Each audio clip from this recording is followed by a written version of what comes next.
Good morning, ladies. I decided that today I was going to share a little bit of my exercise routine with you. It's kind of rainy outside here in North Carolina, and right now I'm just kind of warming up. So I'm swinging my legs and I'm lifting my knees. You want to lift your knees as high as possible. Being over 60, I don't raise mine as much as I used to. But yeah, I'm just doing a little bit of a warm up first before we get started. So what I'd like to do is to just share with you a couple of the exercises that I used to do when I worked out a lot in Washington, D.C. And so the first thing that I'm going to show you that I do is squats. Now I'm doing the squats differently now that I'm older. I'm putting my hand next to the table because I don't want to fall. And so I basically squat just touching the table slightly. I'm not putting my weight on the table, but I want to make sure that I can go down as far as I can without really messing up my back, and that's really why I've got my hand there.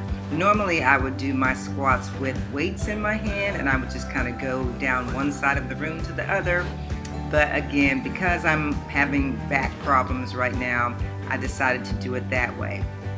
So another exercise that I was going to show you is just leg lifts. Leg lifts are really simple to do and they're good for your outer thighs. You don't want to do them too fast, and you also want to do enough of them that you start to feel a little bit of a burn. I mean, not like horrible, but just a little bit. So now we're going to move on to arms. In this particular exercise, I have a 10-pound weight in my hand, and what I'm basically going to do is what I call kickbacks. So I'm bending down, and what you want to do with these kickbacks is you want to keep your arm close to your side. You don't want to way up front, but you want to keep it closer to your side and then go back. So you're going back and then close to your side and then back again. And I try to do about 8 of these and 4 repetitions of 8 of these, and then I move up as my arm gets stronger.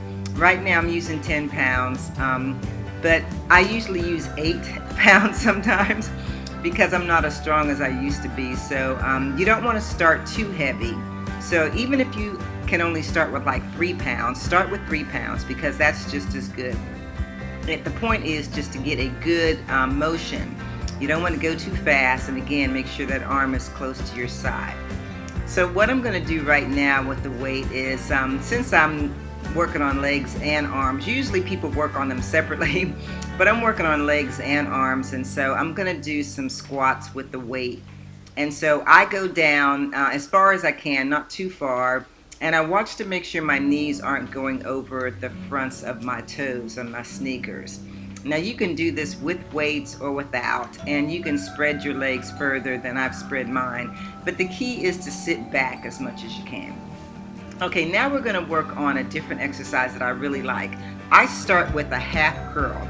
And so I start with from the middle and then I go up, and I do a form of that, probably about 8 repetitions, 4 sets of 8 on that. And then I start from the bottom to the half. So as you can see, that's what I'm doing here, going from the bottom to the half. And then after I do bottom to half, you're going to see me go into a full. And so that's what I do. And I do, again, I try to do 8 repetitions of 4 sets of that.